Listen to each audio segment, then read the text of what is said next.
Hey, what's up? You're wondering why I chose not to be a local guide for Google. Hey, let me get my orange juice and we'll get going with the video.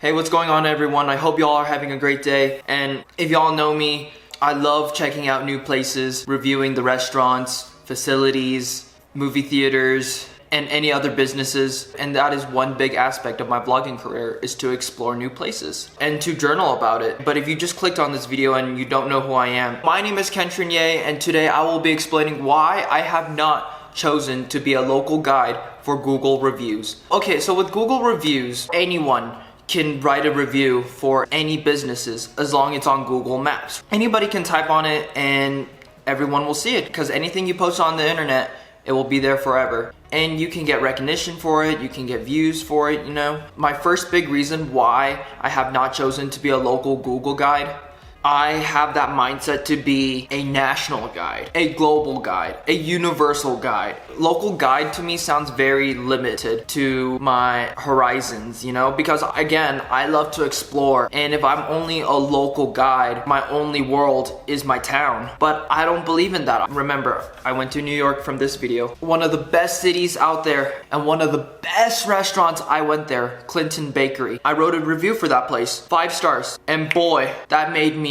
broaden my horizons. It's not just my town that I can write Google reviews for whenever I travel to new places. And again, for those who don't know me, I love to travel, or new cities in the country. I want to go to their iconic restaurants, the prominent cuisines that they specialize in. For example, if I were to go to Boston, I would definitely want to go to their famous lobster roll places. Try it and write a review on it. And what connects with me as a Google review writer is that it makes me feel like I'm a journalist, but not as a news journalist, like interviewing people necessarily, or talking like this. This is Kentren here, anchoring for this. No, not necessarily like that. I just want to make it more chill. Like as I review places, I'll just eat and whatnot, and then write a Google review. Have that Google review to be so very similar to my YouTube video that I make for that restaurant, right?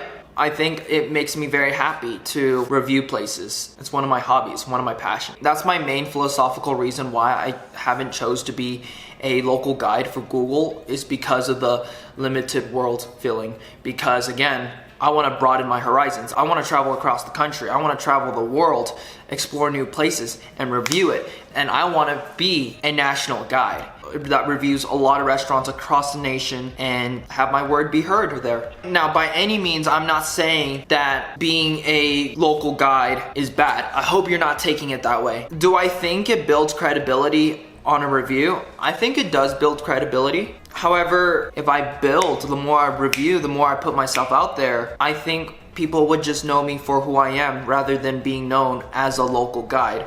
So that's my goal right there personally. The next time I upload a video review from a restaurant, I should also put that video onto the contribution box with my review. Not only that, customers or people looking for restaurants around my town or any city, like I said, a national guide, they will have a video to realize what's the restaurant's views is like, how's the atmosphere, what food they serve, you know, because I feel like a video is super powerful. The video can show the scenery, you know, at least it has someone literally interacting with the service. This is my challenge right now as a person who's going into their 20s, is that can I make a simple message digitally with a consistent message on video, you know, because making simple videos is pretty difficult. Someone asked me, why do I write Google reviews? Okay, because I think it's always great to recognize yourself and to give feedback to companies. And I'm gonna get a little bit more gray into this area, because the gray area would be writing negative reviews. Like, you know, like when's the time to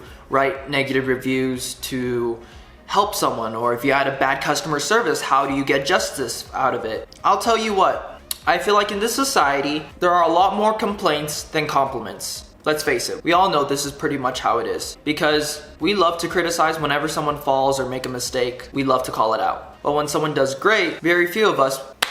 It's very important for me to have compliments be recognized as heavy as complaints are, because a lot of people need to know if they're doing a good job, then they need to be told that. I am super honest with my Google reviews. I don't sugarcoat things. If I think you did a great job, I will say you did a great job. If I think you did a terrible job, I will say you did a terrible job. Because one time, I did have a bad customer service. It's always good to try not to write personal attacks, and this leads to my other reasons why I don't want to be a local guide.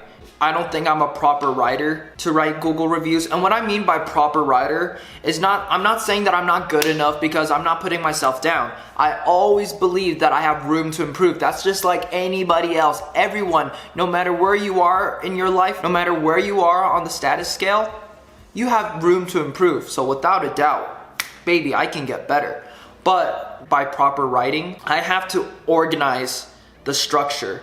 Like, it's good to praise, but is it best for me to write one sentence about my thesis and then have a couple sentences regarding to the professional service, and then the other sentence about the food, for example, and third, will I go there again or not? These kind of things, if I really want to be a national guide, I have to have proper writing. I don't want to disrespect the local guide title and end up being a not so good writer. So that's why I have to practice more as a non-local guide. And then what makes me different from everybody else is the fact that I have a YouTube channel to back up my writing. There you have it. What I love about writing reviews is that you get to put yourself out there. As long as it's well organized, put your personality on there. The 2 points is that my mindset is that I don't want to just be a local guide. I want to be someone big, a national guide. That's me. 2, I'm still learning the art of a review. As I get bigger with the channel and the network, I will get better with the writing. Having the video to back up the writing and the writing to back up the video, vice versa. This is where I can officially and organically build my credibility without having an internet title. Like I said, there are many benefits to be a local guide. I think there's a lot of points that you earn, and then the more you contribute, the more points you earn, and then eventually you'll earn a badge. And I think it's great. I think it keeps you motivated. I just have a different scale. My scale is my reality, my dream. I want to make it for myself, I don't want to be defined. I want to define it myself. You may be asking, how do you define national guide? Well, this is where you gotta sit back and relax and let me do the grinding, let me do the hustling, and then you'll see me on top. Hey everyone, thank you so much for watching my video. I really do love being recognized for my writing all across town. If you're new to this channel, please subscribe, because I will be talking about the art of writing, the art of presenting yourself, and the great businesses that I will interact with. This is another opportunity where people from different states can learn about other states' food culture, Keep on with this channel so you can see me as a national guide. Let's go. Take care.